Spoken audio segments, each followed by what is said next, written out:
Welcome to episode 10 of the Gingerspyce Tiefling Druid. In this episode, I am level 10 and I am going to be doing Tempest Spine solo, and I'm going to be doing it on R1. And I'm choosing this quest and this difficulty because I soloed this on R1 during the Northwind 2 series. That was when I did the Second Life version of this build on another server where I had access to a lot less resources, didn't have as many Reaper points, etc., or past lives, of course. And I just want to kind of compare performance, and I'm planning on doing that hopefully maybe at least a couple more times along the way, just for the fun of comparing, the difference between a mini life version of this build to a Second Life version. So let's take a look at where things are. A lot has changed on the gear side. They do have a new trinket, Insightful Wisdom 2.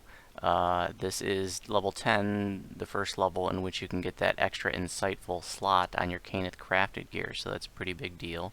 Nice to have the Insightful Wisdom 2. Also have Spell Save 5 and Resistance 5 on there. This necklace is more or less just a placeholder. The one that I had before was redundant with the other gear that I had at this point, and I'll be picking up the Torque next level, so I just didn't really have it. This is just something I had to put in there for now, but it's got some useful stuff on there. Charisma 6, Spell Save 5, Insightful Spell Save 2, and Sapphire of Heavy Fort I think is redundant to what I already have. The same Circlet of Spell Focus 2, this is going to stay here until I get my Circlet, or from Memoirs, the Pansophic Circlet. So this has got Spell Focus Mastery 2 and Persuasion. The Sapphire Protection plus 2 on it is redundant from other gear right now. The goggles are the same. This will be replaced by Green Seal next level, so just going to keep these here for now. Wisdom 5 and True Seeing and the Master's Gift. So now I have the Scales of Avarice, the heavy armor that comes from Black and Blue. This is the first time that heavy armor becomes an option for Druid. This is the lowest level heavy armor that's not metal in the game. This is a really nice set of armor. It's got Quality Constitution 1, Vitality 19, Quality Physical Sheltering 3, Parrying 2, so nice stats for a higher defensive tune like me. I've got Mythic Armor Boost plus 4 on there, and I put the Alchemical Armor Defense Ritual on there, which gives it an additional plus 1 to AC, which is important for somebody who's trying to boost their AC like me, and got slotted up with the Sapphire of Heavy Fortification. Braces of Wind is the same as last level.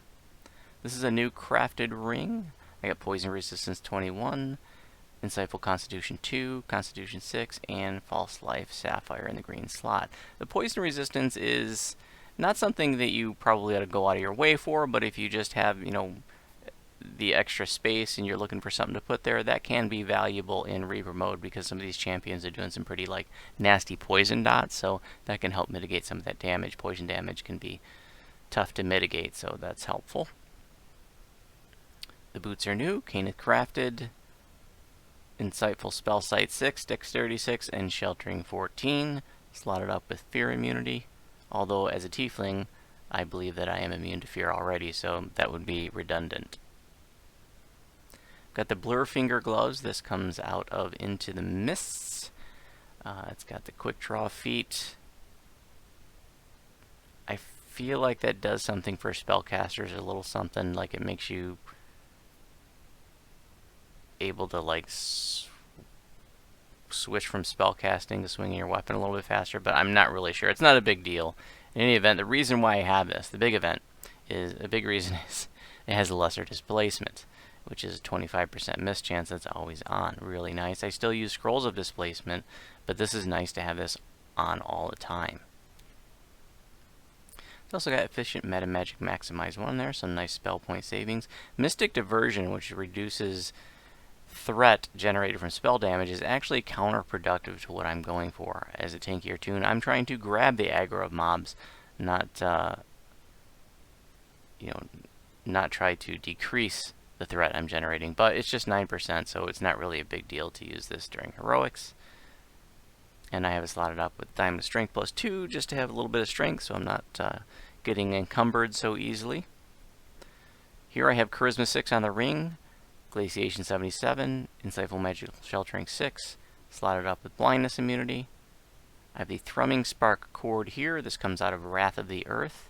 It has Enhanced Magnetism and Glaciation on it. Notice that is enhanced and not the normal equipment bonus.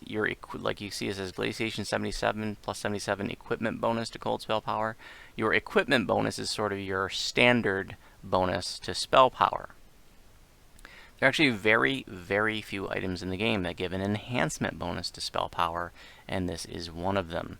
And so this does stack with nearly everything else. So it's a 77 stacking electric and cold spell power, and to put that in perspective, that's about the same amount as Empower Spell, which gives plus 75, at the added spell point cost. So that's a pretty big boost, and happy to work this into my gear set. It's also my source of ice lore. The lightning lore is redundant. I already have that on the bracers, but still a very cool item.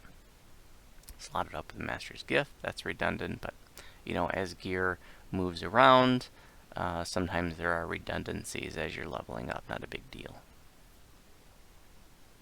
Cloak of Flames is the same, and my shield is the same. I'll have a different shield crafted for next level, and my Spectral Dagger is the same.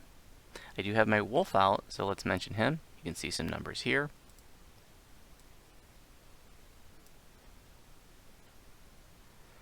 I decided to go ahead and grab the Mislaid Investments off of another tune just to show you that this is one named armor option, light armor option that you could use for your wolf. It's pretty nice. It's got Fortification 77, Parrying 2, Physical Sheltering 14, Profane Well-Rounded, +1 to all stats. And Feather Falling doesn't really make much sense, but like I said, I just grabbed it off another tune. But the wolf doesn't need Feather Falling. Fortification 77, not enough in my opinion, but I suppose it's decent enough. I haven't really been using the wolf, but I wanted to have him out here because I had him out for my North Wind 2 level 10 episode that I did, so let's have Snarl out. The collar isn't a serious collar. This is still the same one I had from level 3, but I couldn't find anything else better on the fly, so I'm just going to keep using it. It does have Vorpal and Double Strike on it, so it's not terrible, but would like to have something better if I was more serious about using the wolf, but I'm not, because as I've said before, I really have found the wolf is only useful in lower skull content, maybe like up to about 3 skulls. And I'm mostly doing more than that, so not really trying to optimize the wolf. If you weren't doing the Mislaid Investments thing and you wanted to craft something, you could do leather armor. Something like this, but a higher level version. You could do like Constitution and Vulnerability, preferably with a blue slot on there that you could put like heavy fortification augment into it, for example.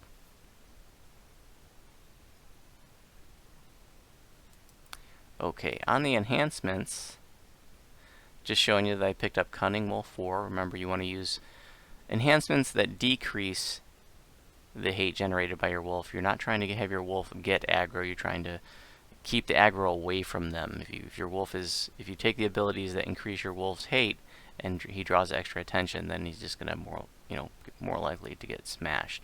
But if you're not doing Reaper content, and you want to try to really boost up your wolf to be more tanky, I suppose that could work in non-Reaper content.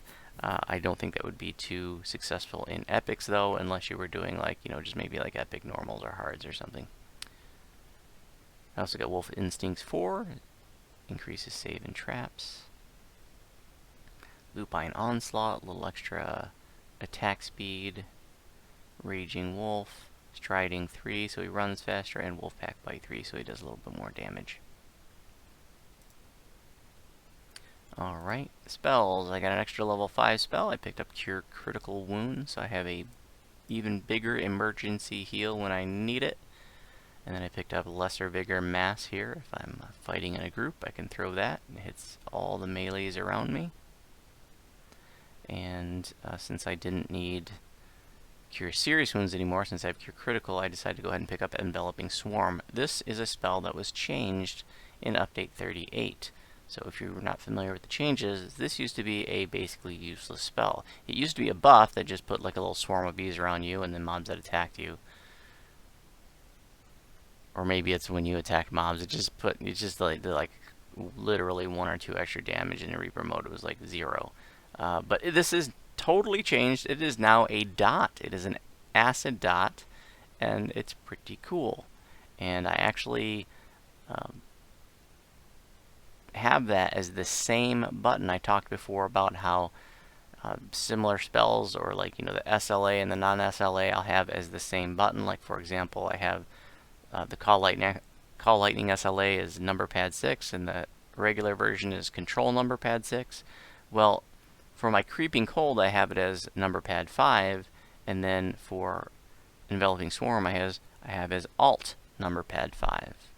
And then later on, when I get Greater Creeping Cold, that's going to be number pad 8, and then when I get Creeping Doom, which is a higher level acid dot, that'll be alt number pad 8. So all 4 of my dots will be using the same 2 buttons.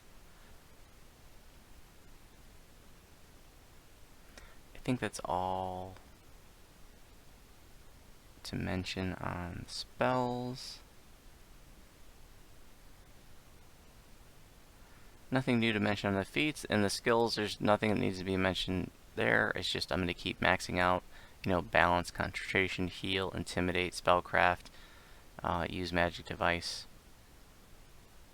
I'll show those again, maybe, you know, like at level 20 to see how far I got. Nothing to mention on the feats. On the enhancement side, like I mentioned before, I wanted to work up to get 11 points spent in the Nature's Protector tree, so I could get Magical Beast, and it would have heavy armor proficiency granted from that core, and that would make me proficient with the scales of Avarice that I'm wearing. Heavy armor. Oh, I forgot to load up my stance.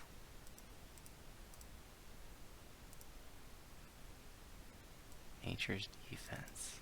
Gotta turn that on. Load it up in your hotbar and turn it on. And this stance gives you +8 physical and magical resistance rating.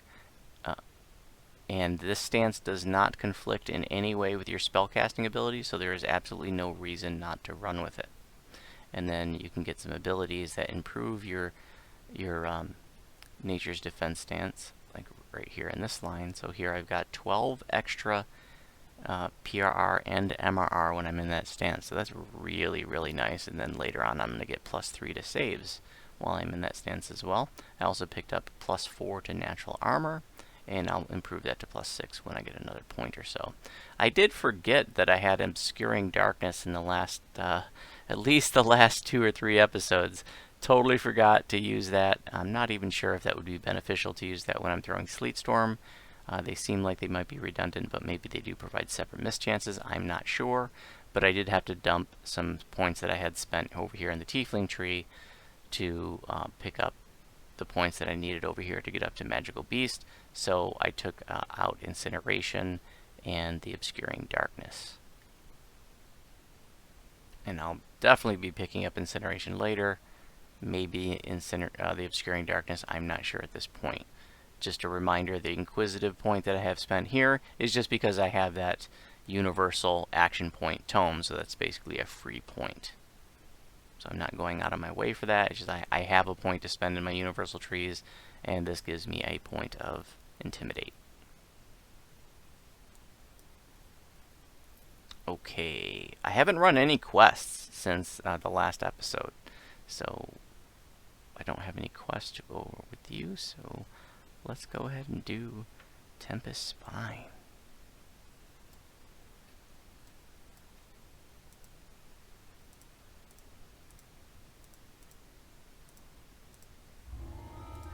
Reaper 1. Lots of fun. So in the Northwind 2 series, I had 394 hit points. And here I have 834. Huge difference. You know, I probably just had about, 5 or so Reaper points in there. But now I have 63 Reaper points spent. I have a total of 83, but 63 is the most that you can spend at level 10. So I was able to pick up the tier 2 stuff now. and I have that fully maxed out. 63 is the maximum number of points you can benefit from at level 10 and until level 15 when you can start picking up the tier 3 cores.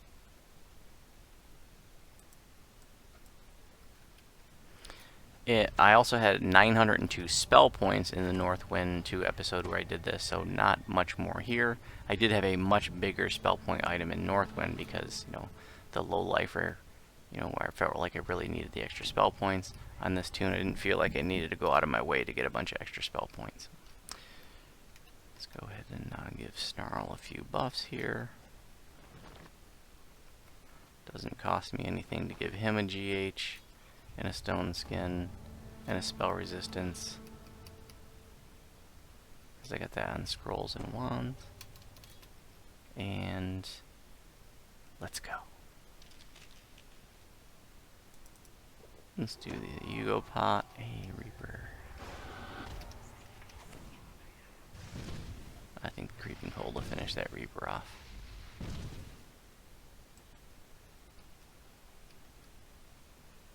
And we're just going to run into the entrance.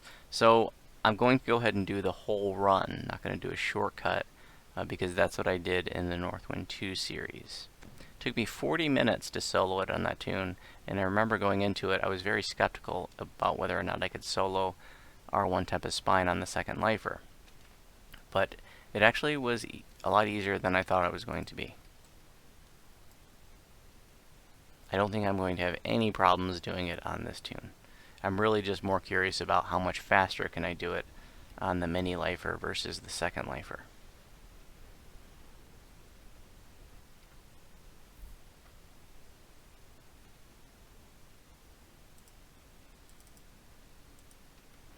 I hope I got my bells of opening with me. Yes, I do, because I'm going to need those.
Pretty big group here, so I'll go ahead and do the Ice Storm and the Weeds.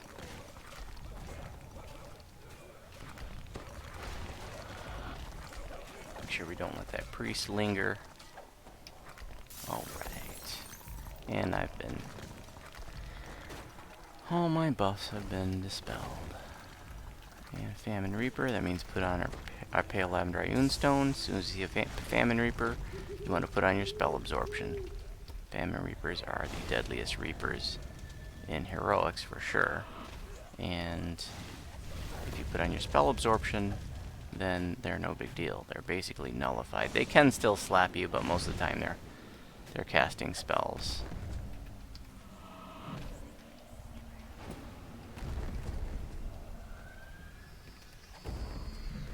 Of course, he's immune to fire. He's a fire giant.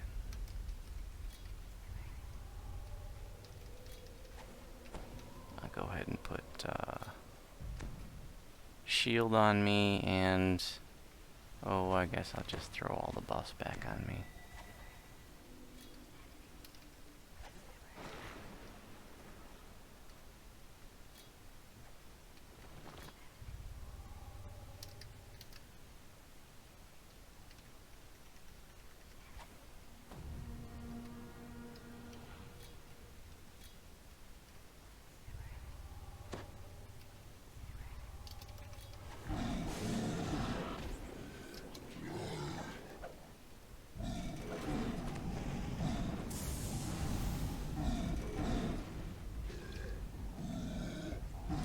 fire damage on the iron golem. That'll just heal him.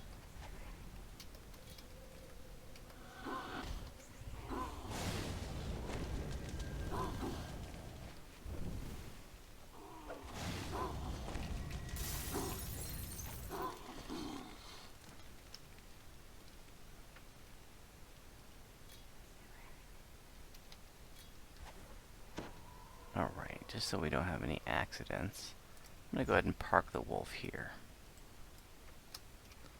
Because what I'm going to do to make sure that I get both of these guys dead in time is I'm going to pull the ice flenser, put on the red fire shield to protect myself from cold damage.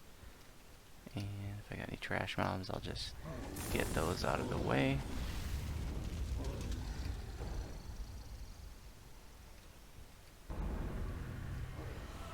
Ding 11.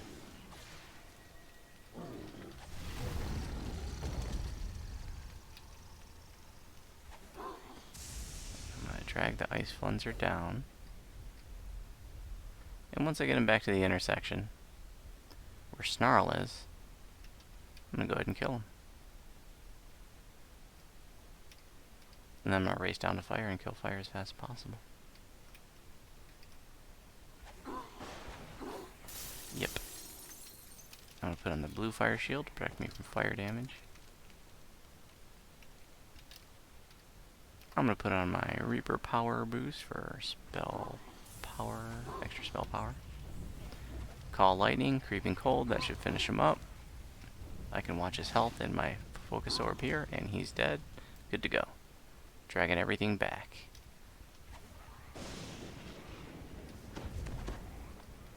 Go ahead and put on the displacements. And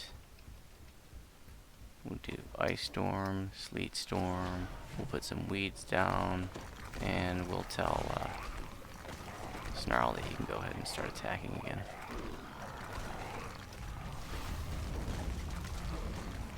Now, Ice Storm will damage mobs that are immune to cold because Ice Storm does both physical damage in addition to cold damage. I'm dancing. I got the moves like Jagger.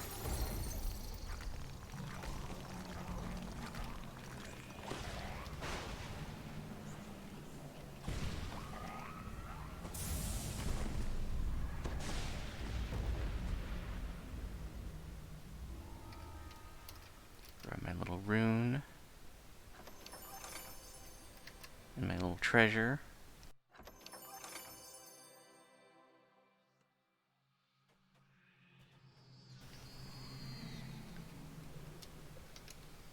Now I'm going to give Snarl the full complement of buffs. Okay, I didn't need to give him jump.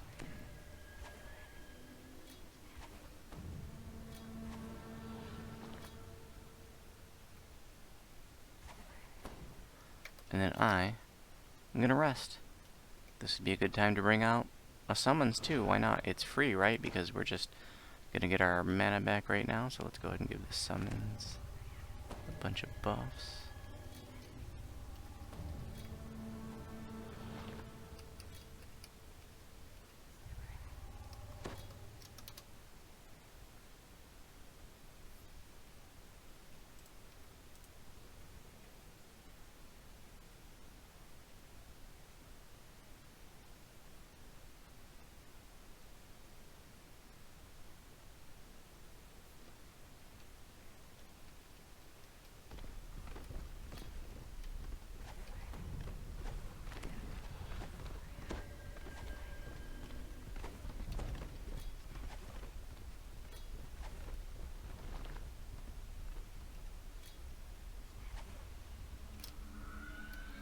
Yeah, I'll top off with those, thank you.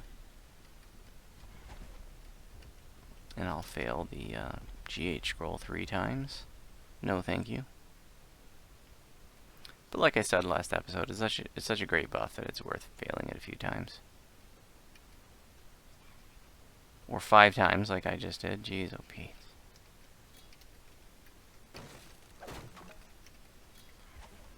Hey, finally.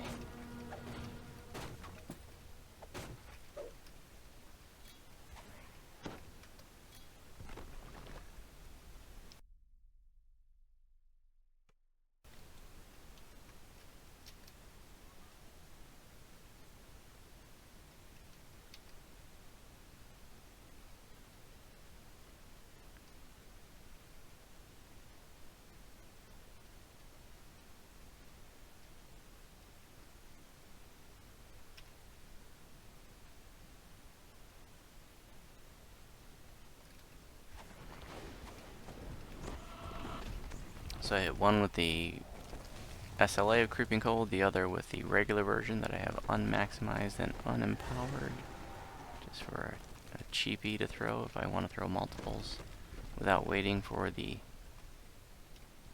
SLA to come off cooldown. Oh, we'll just throw an Ice Storm since we've got a few mobs here.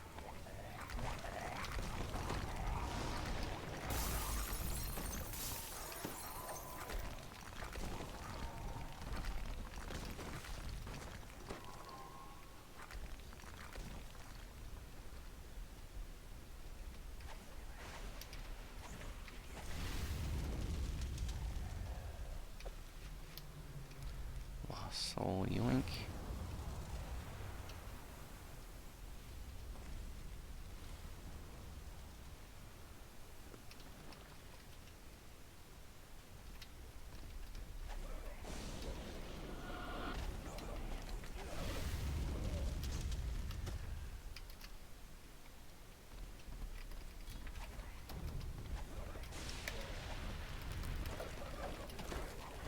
Throw a firewall and some weeds.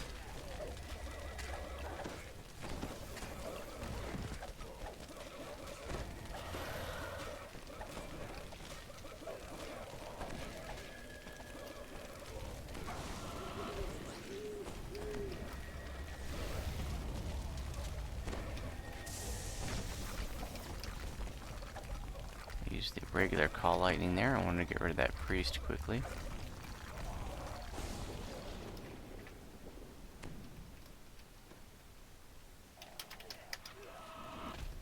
Another firewall and some weeds.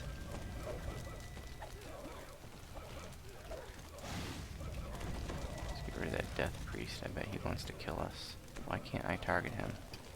There we go. That stalactite was in the way or something. Famine Reaper, that means put on spell absorption.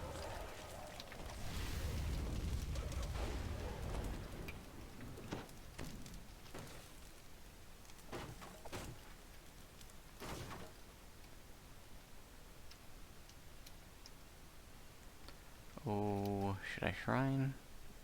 Might as well, there are lots of shrines in here. I got a named item, what did I get? Nightblade.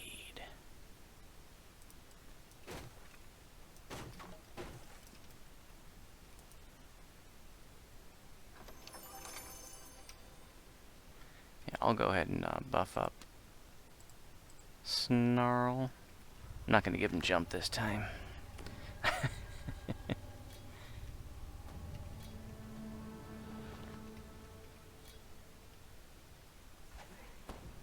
And yes, with the summons, because it's going to be free because we're resting. And we'll give the summons some buffs.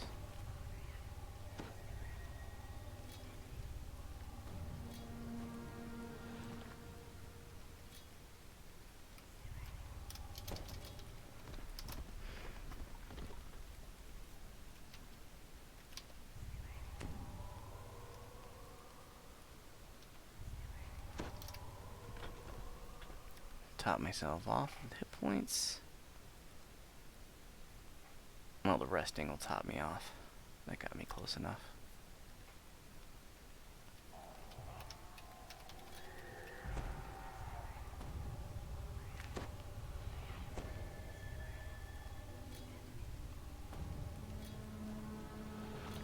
Sometimes I get the GH scroll the first try.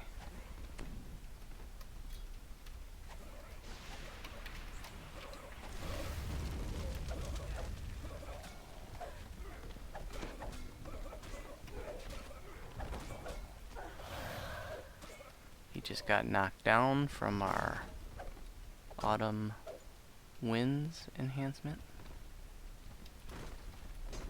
You get a little windy sound when that procs.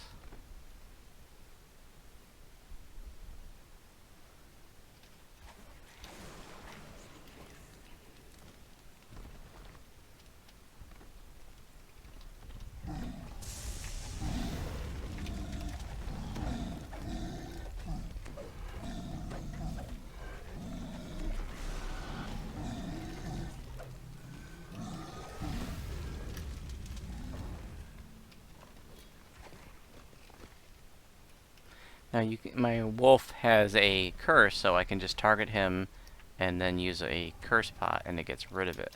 Now that's the regular curse pots, okay? Not the guild ones. The guild ones are coded differently. They're on separate timers from the regular ones.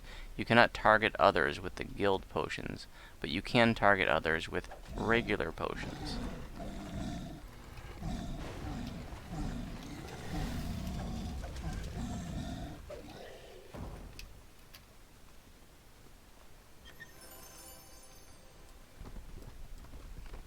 Actually, all the other ones are guild potions, but my curse potions are the regular ones, just because, you know, if I need to target my own wolf or target an ally or my friends, you know, run out of curse pots, which are uber important in a lot of content, I want to be able to give them some. Should have thrown merfolks on myself before I come down here, but that's okay. It would have made us swim a little bit faster. Yeah, we'll go ahead and get our extra chest. Why not? We're doing the full run.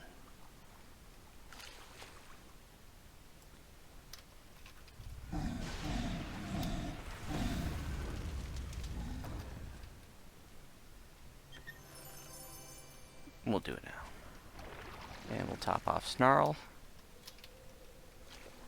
Now we can swim faster with merfolks. A lot of people get lost in this passage, but it's actually really simple. It's just basically a T-shaped passage, right? That's where we came from, and it's just, you know, right or left. It's a T-shaped passage, essentially.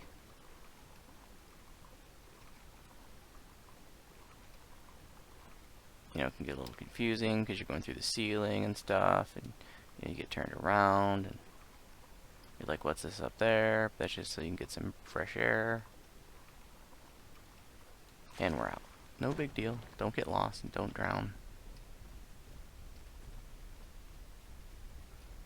What are we going to do here? Besides eat our Night Revels candies because they're off timer? We're just going to jump in head first. Hell yeah, we are.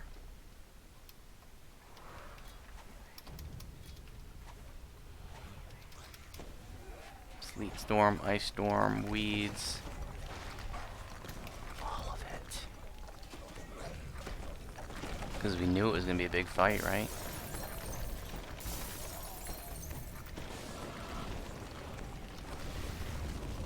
And they're dispelling me. This is so not cool. I'm slipping in my own sleet storm. Gotta get rid of that poison. Refresh the freedom of movement. And, oh lord, those Thorac Hounds are aggroed on me.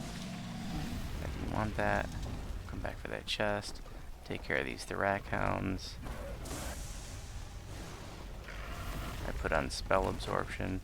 Cyclonic Blast is so scary. It does so much damage, ridiculous. I don't want to get jacked by it. Let's see, we got some stat damage. We'll go ahead and throw a heal scroll. And guess what? I still have my spell absorption on. I'm going to fight a beholder. What do we do when we're a druid and fight a beholder? We panic. But we can target it from really far away. We can hit it with our salt ray, okay, and hopefully stun it. Or we can throw a petrifying runestone and hopefully stone it. Or do both like I just did. And then beholders aren't so scary anymore, are they? Salt ray has a really long range because it is a ray spell, which has double the range of other spells. And so you can throw a ray spell at a beholder from far outside of its anti-magic aura.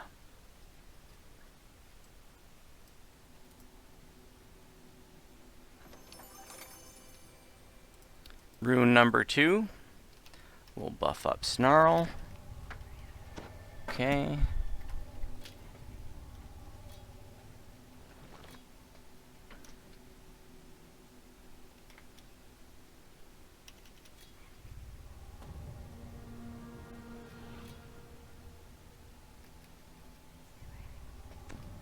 Pull out of summons. Also top off Snarl's health. And we'll give our summons all buffs too, because we can, right? It's free. Because we're about to rest and get it all back.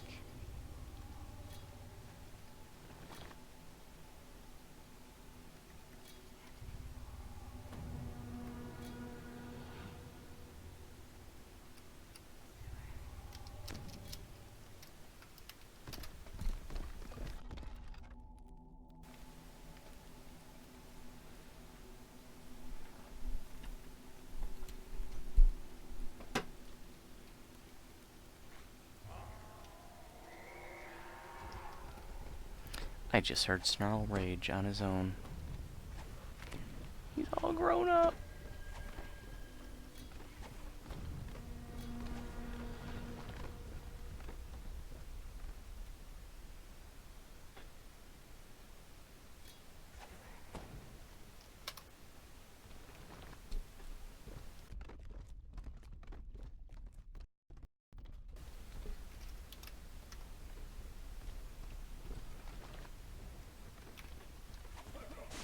One shot.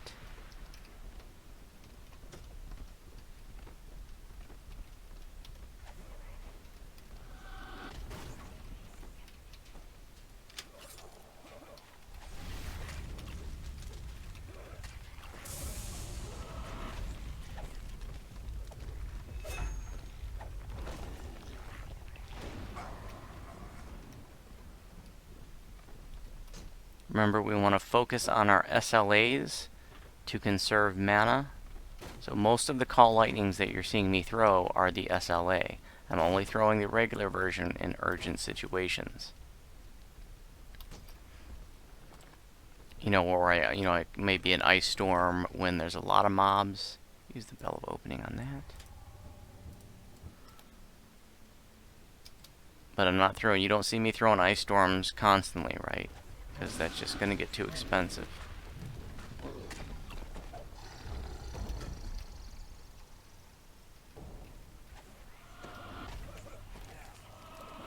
There I threw the regular version of Creeping Cold, but again it's unmaximized and unempowered. I don't even have it quickened, I don't use it very often. Now I'm going to have to use up another Bell of Opening.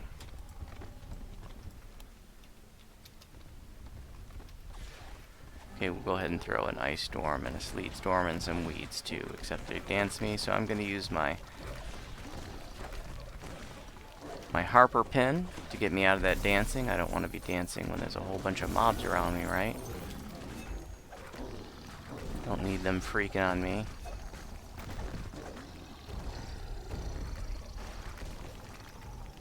Get rid of that poison.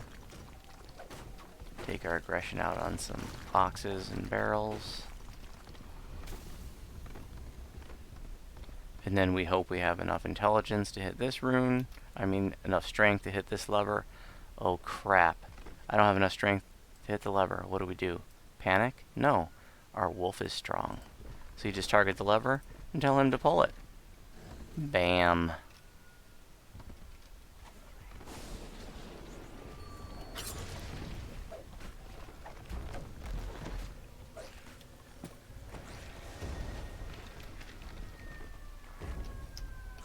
Oh, I'll go ahead and do Ice Storm, Sleet Storm, some Weeds, right?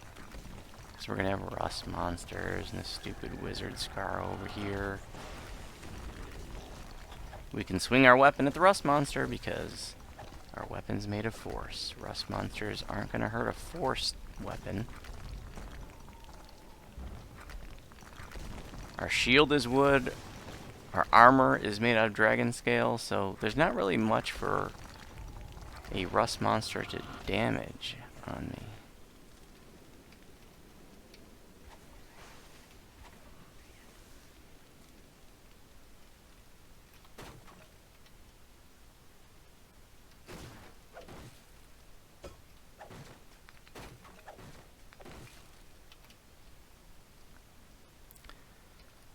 I think I forgot to go back for my chest in the beholder room. I can't remember.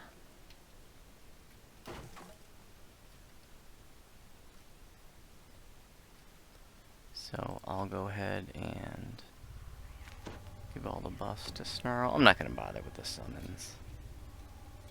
But like I said in an earlier episode, summons, even though they're not that powerful, they do draw fire, and if they can take 2 or 3 hits instead of you, that's great. So you know what, let's go ahead and do that. And another thing is, like I said before, that mobs are a little buggy when they attack summons, and they will continue to attack a summons even after it's dead for like up to about 10 seconds. So hey, better it than you, right?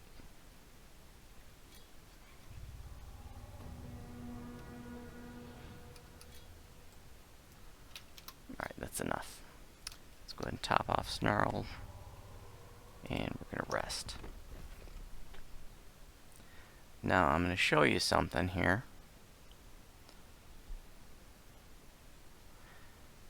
For demonstrative reasons, I'm going to go ahead and park Snarl here, right? So he doesn't follow me.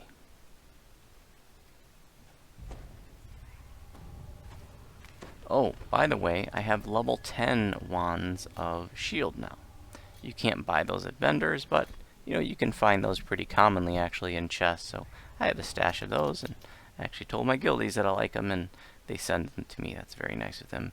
And another wand that I have for level 10 is protection from evil. If I run into mobs that are throwing a bunch of commands, protection from evil will protect you from being commanded. So, you know, let's say your buddy's in there shrining, and you don't like him, and you're like, hey, screw you, buddy, and you lock him in there. Haha, you're stuck, and you suck. So if you want to troll your guildies, you can do that. But there actually was another reason why I did this. I just wanted to show you that if your wolf was ever on the other side of a gate or something for whatever reason, you can actually call them to you, and they'll just go right through it. So troll your friends, call your wolf through a gate, whatever you want to do.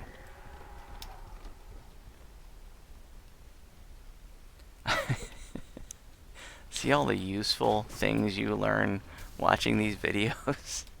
How to troll your friends by Uncle Voodoo.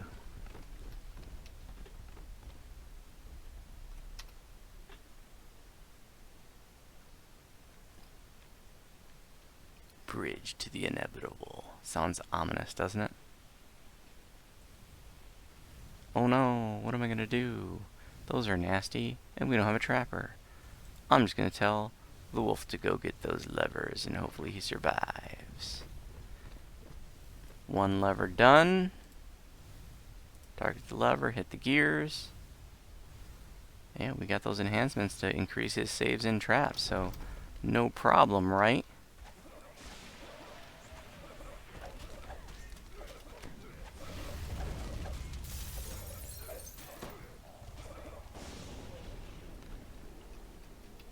Man, these Blackbone marksmen, when you're doing like legendary elite and higher, these things hurt real bad. I mean, they will jack a noob. So what you can do here, if you want to, is you can come out here to get things going, and then you can like run in one of the rooms so that, you know, you're not surrounded.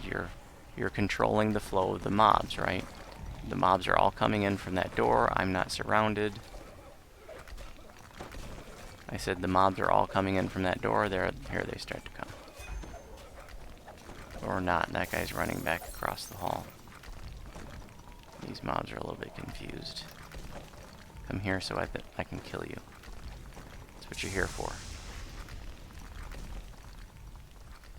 These mobs didn't even aggro on me. So we'll just do another ice storm, sleet storm, and weeds here. That's fine.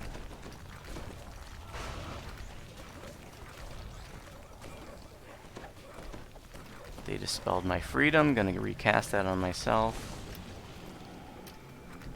Rid of that poison. Oh, this guy still wants to kill us. And that guy does too.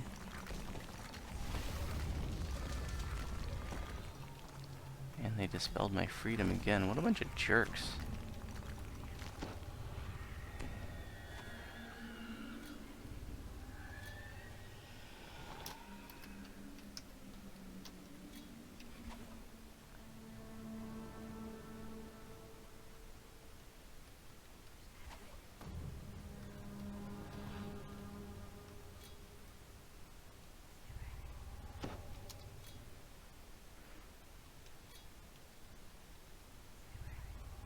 Heal scroll on Snarl, top him off. The heal scroll not only tops off his hit points, but it cured his poison too.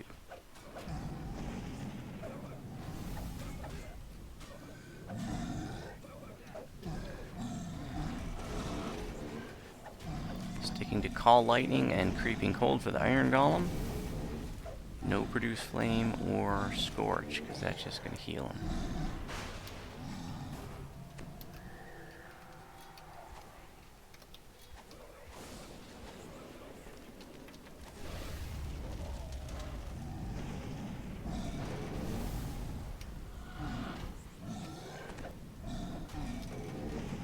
scroll on Snarl.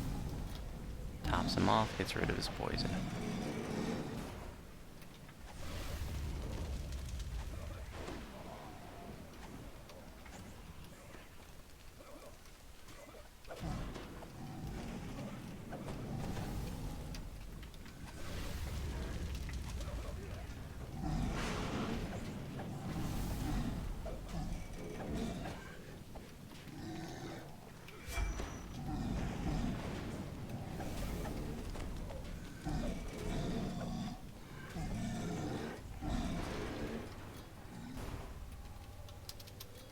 Off Snarl. Got a big fight here, so why not displacement, right? Hit the Reaper spell power boost. Ice Storm, Sleet Storm, and some weeds. And we're gonna have our way with these giants.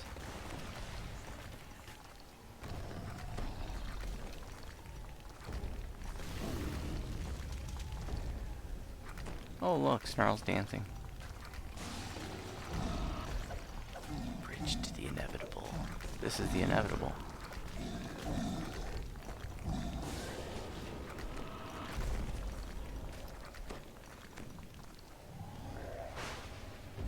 Alright. Top off Snarl. Get our chest.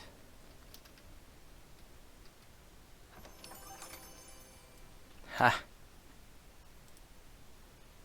Goggles of Perception. Not a bad item for Trapper. Not stellar, but not bad. And here's our third rune.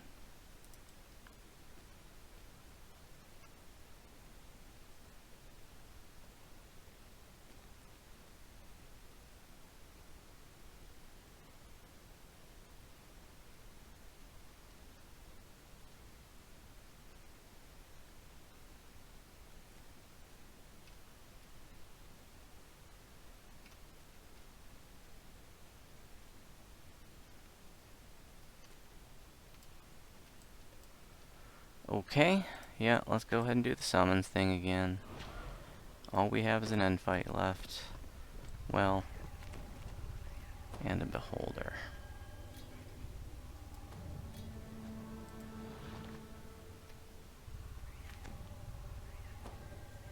I should have taken that beholder out earlier when I was running by there. But that's okay.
I'm going to put on my spell absorption now so that I don't get debuffed by the beholder. I don't want Snarl to lose his buffs either, so I'm going to go ahead and park him here. I'll just call him, oh, strength too low. Gotta have Snarl do that. We'll park him there now. Can't park there. There's no way to park the summons. But it's fine. Okay. Beholder. Can we get the, can we stone him? Yes, we can. Piece of cake. But he did dispel the buffs on the summons. Okay, there's Snarl, and we're going to have Snarl tank Swordjack for us while we do the puzzle. How about that?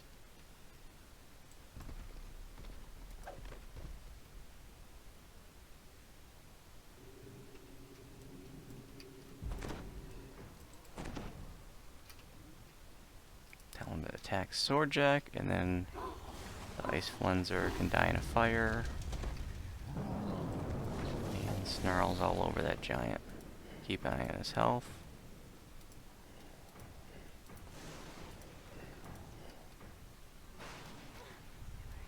Whew, that was close. He almost killed Snarl. Alright, that one's in.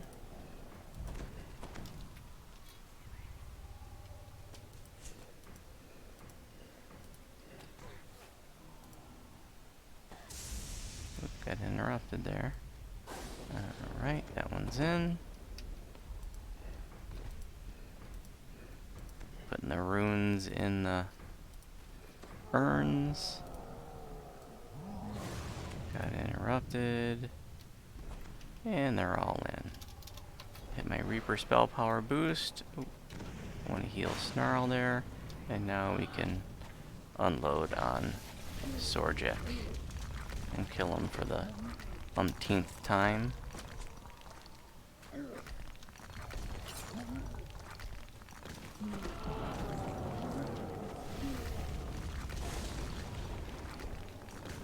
think he's immune to lightning, so I'm going to keep doing it because it's part of my spell rotation. It's like muscle memory.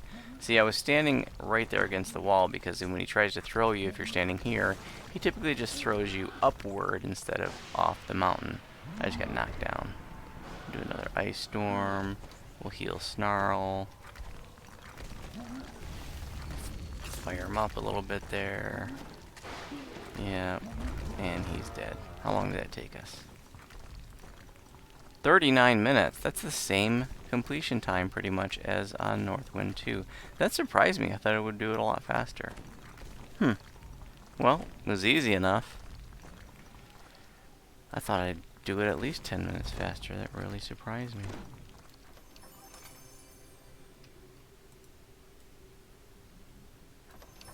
I know that my wolf died when I was doing the Northwind 2 series here. But hey, it was fun to do that and compare. Thanks for watching. As always, if you have any questions about my build, you can respond to my build post in the Druid forum. And if you have any questions about my videos, you can respond on YouTube.